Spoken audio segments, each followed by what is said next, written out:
our very first guest. She is a local artist based in Jefferson, Georgia, and a Nashville recording artist. Please welcome Miss Whisper Whitlock. Hey, I'm so glad to be here. Yeah, are you? I'm so glad to be here. Did I drag you out here? Yeah.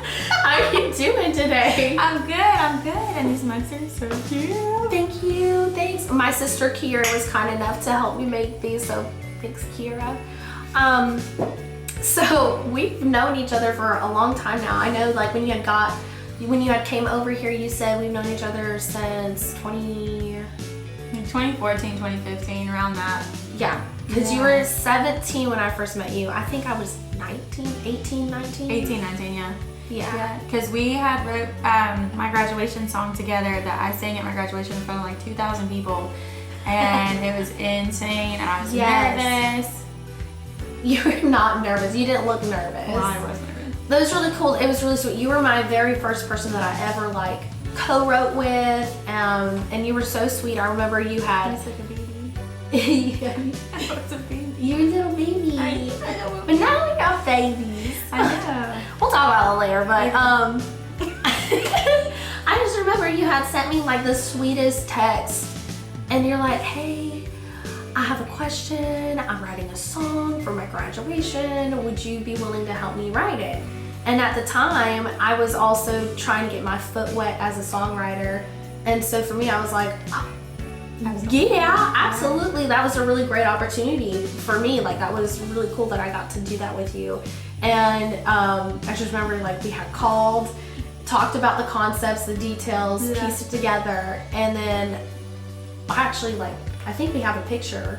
Yeah, we do at my graduation, yeah. I'll flash it across the screen if I can find it. But I remember just being there in person, watching you sing a song that me and you had called up each other and wrote. It was so surreal, and I definitely got bit by the bug. Wow. For sure. Because you brought it to life in front of 2,000 people. That was a big deal. But you were doing my music too, because if it wasn't for you and like just giving me like inspiration and everything, like I would not be doing the songwriting thing, and I would not be, because honestly that writing that song, and you were always like super nice and like, I believe in you and you can do this, and like that's really what really hit me. I mean, I've been doing music prior, but your inspiration and you believing in me, that really.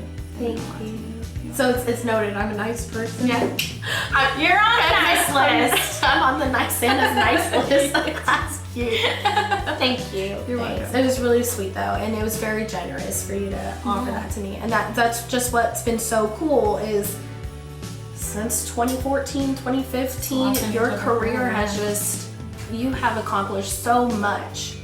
Just, I want to get into all the details of it, but I remember, I don't know, you've just blossomed and grown so much. You went off to Nashville, you were a recording artist there, and even now, you're still songwriting and curating so many things, and you're just, I think you're on fire. You're like the girl on fire.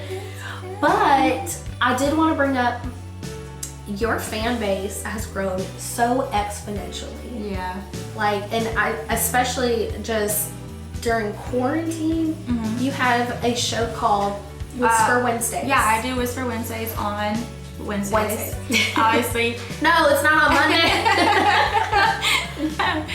But me and my guitar player, his name's Jimmy, we bring together a couple songs, either whether they be covers or my originals that I've been working on, or just if we go live and show people back behind the scenes. Back roads. Yeah, a song in the background. That's what I was. Insert. Yeah, no, okay, so behind the scenes, blah, blah, blah, blah. You and Jimmy have been putting these songs together, and on Wednesdays you sing originals and covers, but through that outlet, like, you've really taken off during quarantine, because you took advantage of that, which smart, and kudos to you. I didn't have the energy. I had given birth at the time, so I was like, whoa, I ain't doing nothing. See, before this past year, I had taken a break from music, and I hadn't done or done any shows or put anything out for, I'm gonna say 3-4 years. See, and I did not even notice that. Yeah. Because I feel like your presence has still stayed very strong. Thank you.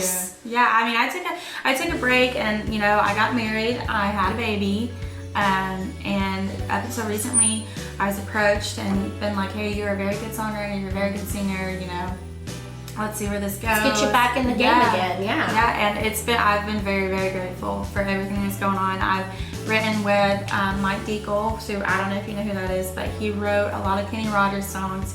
He's had 5 number ones on like top 50, 5 number one songs. Okay, so you have written with him, and he's a big deal. That's what you need to know. Yeah, he's a big deal. He's amazing. And it's amazing that you have that opportunity to link up with him. And who else before I interrupt? Well, I've written with Hope Dowds. She's awesome. I don't know if you know her or not, but she's awesome. I'm here, thanks.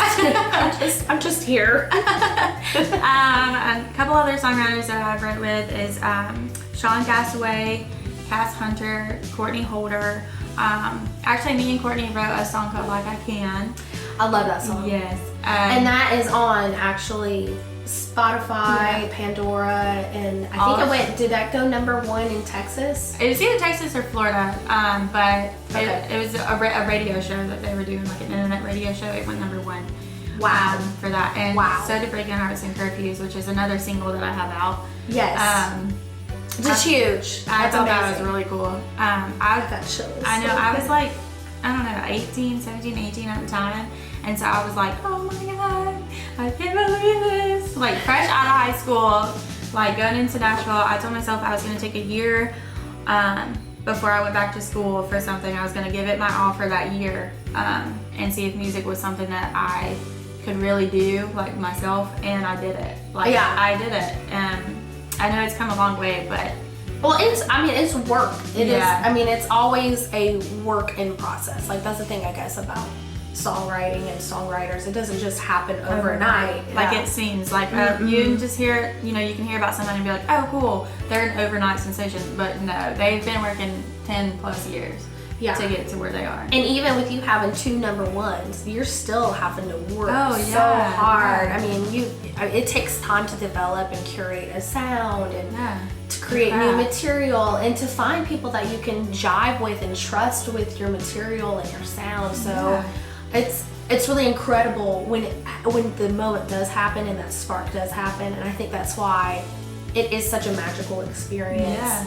When you do turn on your radio and you listen to your favorite artist, because it's like, all the stars align for just that one moment. Those like 3 minutes that you're hearing, like us as songwriters, we know and can relate that it probably took a year or 2 to even plan to like what, and it's just really neat. And you have to have the right people behind you, and you have to have people that like understand who you want to be as an artist and understand like your craft and hey, this is how she wants it to sound versus, oh, I think it sounds better like this, you know? So I'm really grateful for you that you have Jimmy, and I think you said Brett? Yeah, he's my drummer. He's awesome. Yeah, you have like some really great people that support you and respect you and your craft, and that's they're amazing.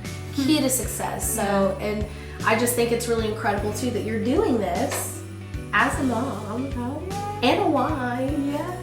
It's really special for someone like me who's also a wife and has a little baby.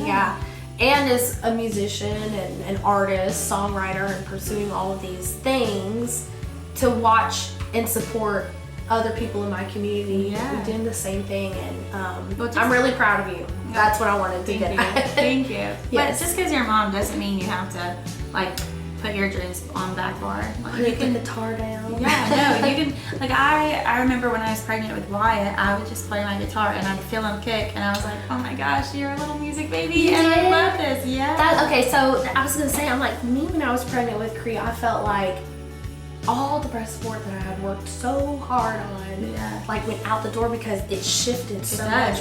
But he would respond in the womb. Yeah, we would play Morgan Stapleton's version of You Are My Sunshine. I used to play it for him all of the time, and that song and Zombie by the Cranberries. Those were his 2 songs. Zombie. Yes, that he would just go crazy for. And then whenever I would play the guitar, I would hit 1 chord and he would start like if he didn't move all day long, if I hit 1 chord, it was done for. He was awake, he was moving, he was dancing. You know how some people are like, well, just eat something sugary or something and they'll move. No, it's music for him. him. And even now, like I had a show a couple weeks ago. Yeah. I was just saying, like, you have to tell that story. Yeah, I had a show a couple weeks ago and he was there. It's at a little acoustic show. It was me and Jimmy and we were going in for our first set and my mom was watching him and then he just like jumped out of her arms and ran up to me and I was like, oh, hey, buddy. And he grabbed the mic and he was like, la-da-dee-da, la-da-dee-da. Thank you, good night. Yeah, and I was, did he really say that? Yeah, it would be good. Thank you, good night. Do you have that on film? Yeah. Okay, I'm gonna have to like put that up. He's so stinking cute though. But he's such a music baby. He's got his own little guitar and my logo, Whisper Whitlock, we have it because his name starts with a W as well. His grandparents got it for him for his first birthday. It's a real guitar and then it has his name etched in it as my logo. And he'll get in there and he'll bang on it and he'll go, rock on.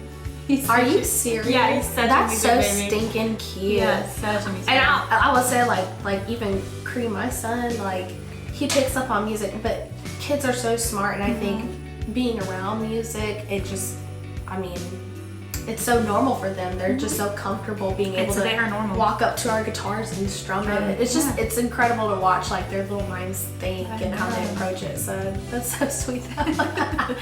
Thank you and good night. Yeah, that's what we did. And then everybody was like, Whisper who? Who are we here for? That little boy. You're here for her child. Yeah. I'm sorry. And then I'm just going to put my professional band away. Yeah, just let him. But we would sing too, like we sang Tulsa Time.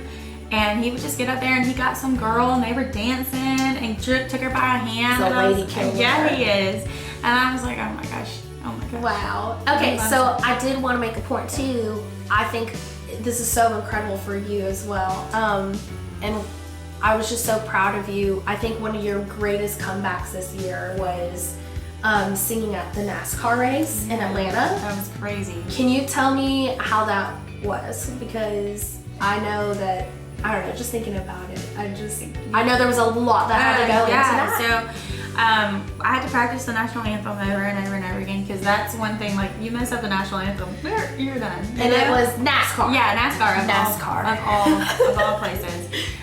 But we did, when we got there, it was freezing cold and we had to do a set outside. So like, poor me, I'm like shivering, nervous already, shivering because I'm cold. And then the guy that was playing guitar with me, his name's Jason, he showed up right on time. And I was like, you have to play guitar because I can't, I'm nervous. And so we did that set, Like I Can. I played Like I Can for that. And then after that. You're number one. Let me emphasize, her number one. On a radio show. On a radio. It's still a big deal. Yeah. Okay. And then we did another set down on the track. I played a couple covers and some of my originals. Those was all acoustic. That was nerve-wracking too because you have yourself, you're like singing in the mic and then you hear yourself echoing, and so you're trying to balance like where am I at? Like I'm nervous. People are looking at me, and I mean some people are singing along. Stadiums. If you've never been in a stadium setting and had your voice come back to you through, it's almost like an amphitheater effect. Yeah.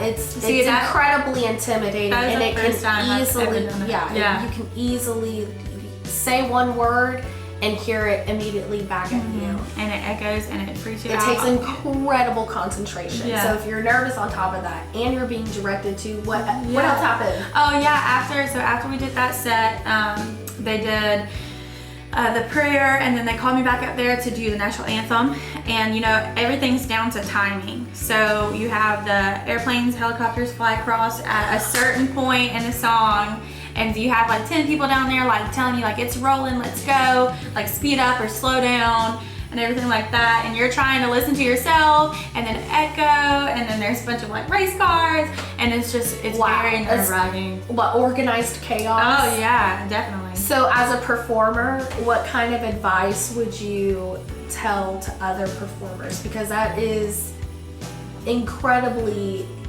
I mean, just, it's a lot. But you as a professional, like you have a certain mentality when you walk in. Be prepared. I cannot like stress that enough. Like, be prepared. Because if you're not prepared, your nerves are gonna get the best of you. You're gonna stutter. You're gonna mess up, and then on top of that, it's gonna make it worse. So don't just so make sure you rehearse no matter how much you think you know the song. You don't rehearse it. Have it. What is it like ingrained in your memory? Yeah. Memory muscle memory. Muscle memory. Yeah. There you go. Muscle memory. I always do that too. I'm like, I always want to rehearse over and over and over. Yeah, but that's the beauty of it though, because practice makes perfect. It does. Because then when you are like when your nerves kick in, like the muscle memory kicks in and takes over. Yeah. But I guess for myself even, like I always just try to cancel out everything. When all those people are directing me, I'm just like I feel like too, you need to focus on one thing. Like, be aware of your surroundings, and you know, if they're telling you to speed up or slow down, but make sure you focus on one thing, whether that be, you know, closing your eyes, which you can't see if they're directing you, but like in a show setting, whether that be like closing your eyes to focus. Whisper the airplane is coming. It's coming. My eyes are closed. I'm just in my own world. No, but I mean, for real though, like focus above or direct or something. Find something to focus on and be prepared. Nice. Okay, so I also want to make sure that we talk about your up and coming year for 2022. You have been working so hard as a songwriter, and you as an established performer and artist. What have you been doing behind the scenes that you're going to be launching for the new year? So we are trying to get a virtual concert set up for either at the end of December or into the new year. We're trying to get that done to invite some local artists, kind of like hopefully on Whisper Whitlock? on Whisper Wednesday. On Whisper Wednesdays, yeah. It'll be on a Wednesday. Or we could either like pre-record it and upload it on the Wednesday, whatever works best for everybody that's involved. We're trying to get that.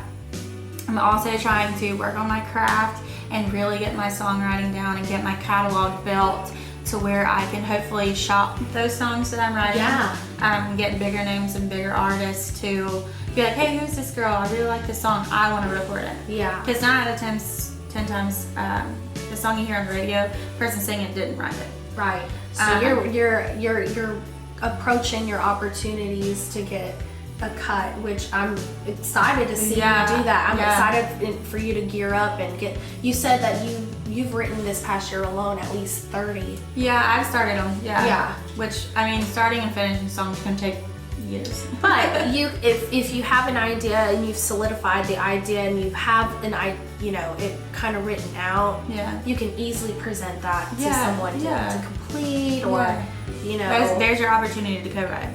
Yeah, and then get a cut.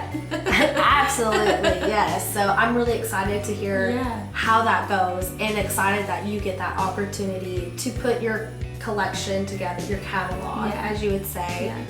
I'm also trying to get booked through the new year too, whether that be at like big festivals or little gigs around here, bar gigs, anything. I'm just really trying to get my name out there. Just because I'm going the songwriting route does not mean that I'm going to quit doing the singer-performer. And that's what I was saying is that when you even just mentioned that you had taken a break for 3 years, your presence to me was still very strong. So I think it's incredible that you still have goals to stay present and active in your community, continue to play shows, but also simultaneously bossing up and really presenting your craft to other people and other artists. And I think that's really like your specialty, your secret weapon is how you're able to form words and how beautifully you're able to demonstrate that in your songwriting. So that's what's really cool about your material. And I would compare you personally to like Johnny Cash. I think my favorite. I know he is. But the people that you love and admire, those are your biggest influences. And I've always thought that how you approach songwriting, it's always so soulful. A little bit like on I don't want to say aggressive. He's not aggressive. He's got a very raw sense to him. Well, to me, there's no point in writing a song if it doesn't mean something. And it songwriting to me is a therapy, so it helps me heal through all the stuff that I've been through, and I'm hoping that through my songwriting, that'll allow somebody else to heal. Just the body. Not the mind, just the body. No, but it'll help them heal like it did me. And I mean, you can write fun and preppy and what's the word, diva songs. Those are fun to sing and fun to, you know. Like Adele. Oh. Yes, I love her. I love me a good Adele song. Yeah. But as far as what you're saying. Yeah, I mean, there's no point in it to me. And if I don't, the song that I write, if I don't absolutely love it and I'm like, this doesn't mean anything to me, then I'm not going to put my heart and soul behind it, if that makes any sense. No, you want to use your opportunity to really say something worth. I mean, if you're going to take 3 minutes out of somebody's day, it better be worth it to me. Yeah. I actually approach my songwriting with that same mentality too. Like, I have, however time I have for this song to be played, what is it that I truly want to convey to my audience in that little time that I have, just like a couple seconds of their attention. Yeah. So I think that's important. You know, it can be, you know, you're not alone. I've been through heartbreak. You're not alone. Let's get through it together with this song. Yeah. Or like, you're not alone. I was also 16, sneaking out of my mom's house. Like, let's jam out together. You know? I don't know. Well, I mean, you're such a wholesome person. Oh, thank you. You're a country girl through and through. But I mean, Jefferson, Georgia. Yeah, well, technically Pendergrass, but Pendergrass. Oh my goodness, I love Pendergrass. Oh, but the flea market. Yeah, the flea market. I love the Pendergrass flea market. That's one of my favorites. I've actually taken my son there, and my dad goes every weekend, ever since I can remember. If y'all don't know what that is, it's they have animals and like little tables that you can just buy like knickknacks and stuff like that. It's so much fun. Like, it's something that I don't know why we're talking about the flea market. I guess that just goes to show like where we're from. Yeah. And grew like, up on a little dirt road in the middle of nowhere. You did. Yeah. This is my mama's house. My mom's a very classy, put together woman. She's awesome.